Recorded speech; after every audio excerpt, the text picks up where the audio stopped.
Good day, Pastor. Mangutana unta ko regarding sa paglangsang ni Jesus sa cross. Para sa imuha, Pastor, unsa jud ang main reason or point ngano moabot sa punto nga ipapatay si Jesus sa daotang pari? Salamat. Actually, igsoon, dili para sa ako para sa Biblia. Okay? Atong sugdan, arita sa Juan Kapitulo 19, versikulo 6 og 7. Atong tanawon ng Biblia. Biblia ra magi ato ipatubag igsoon, wala may ato. Mabitaw akong giingon ninhi. Pangutana mo sa pagtulunan sa Seventh-day Adventist kay Biblia mo motubag. Ayaw mo pagpamino anang mga sulti-sulti soban nga ang doktrina sa Adventist sa hinimo-hinimo sa babae nga propeta. Wala mi doktrina gikan sa babae nga propeta.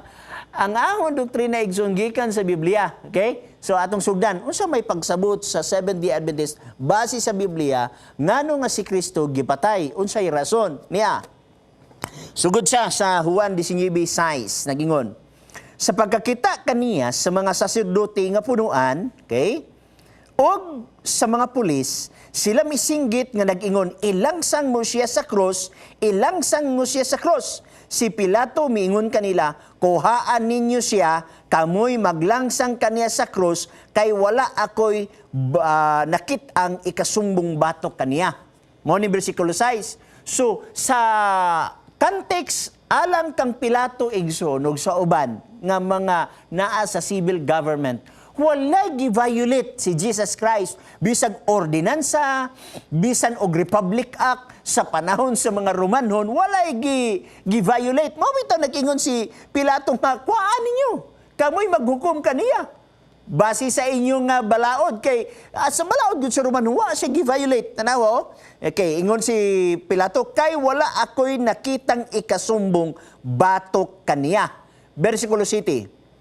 Ang mga Hudyo mitubag kaniya, kami adunay balaod. Sumala ni ining maong balaod, kini siya kinahanglan pagapatyon, kay siya nagpakaanak sa Dios.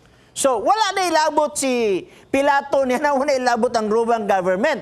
Kay nagisgot naman na og religious.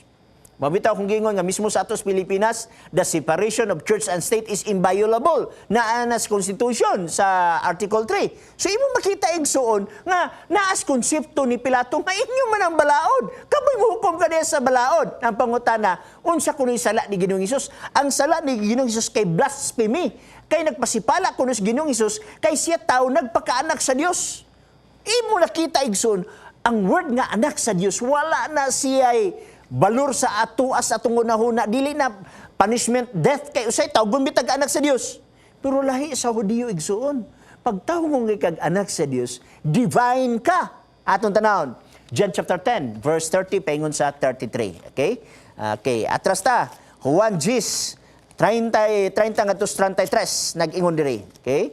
Og akong basahon ang mao nga nakasulat. Ingon siya diri, no? 30, ako ug ang amahan usara. Susuko ang mga Hudyo kay nakiglibil gyud siya sa amahan. Ang amahan is divine.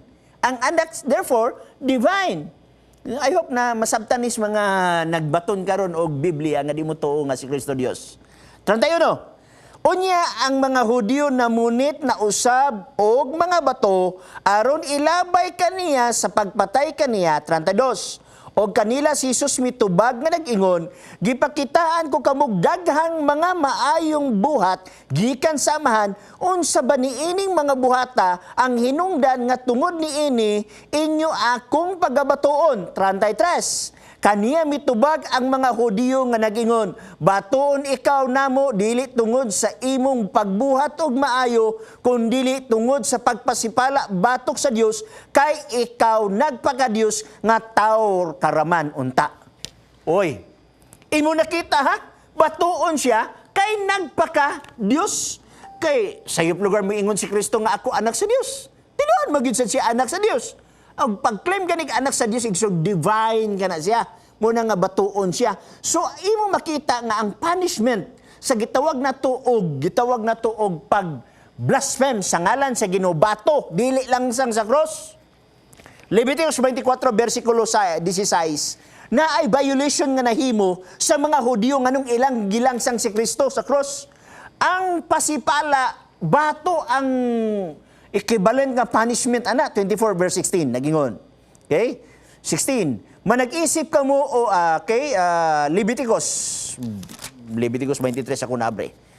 24:16, og kadtong magapasipala sa ngalan ni Jehova, pagapatyon ang tibok nga katilingban, magabato kaniya.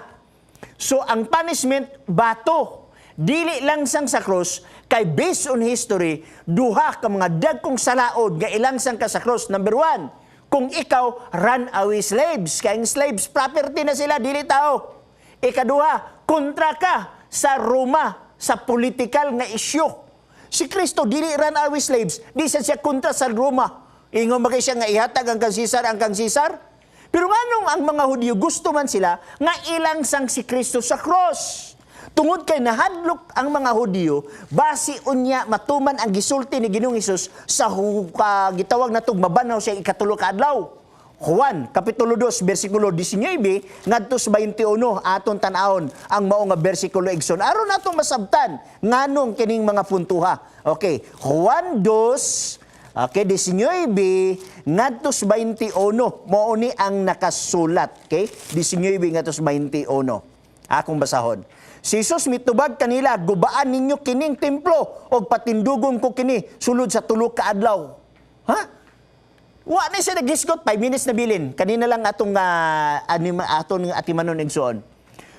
Tulo ka adlaw. Ingon ang mga Hudyo nga 46 ka tuig na mong tukod aning templo ha. Bungkago nimo unya tukuron sa tulo ka adlaw. Og sa pagsulti ni Ginoong Hesus, nagpasabot di ay nga naghisgot si Kristo sa iyang templo. So naay claim nga kung mamatay si Kristo, mabanhaw siya sa tulo ka adlaw. Mauni ang gikabalak-an sa mga Hudyo. Nganong gusto sila nga ilangsang sa cross? Kay once nga ilangsang sa cross igsoon, wala na'y pagkabanhaw mo na theology sa Hudyo. Kay katong bato, patay man lang ka, wa man ka nagpasipala.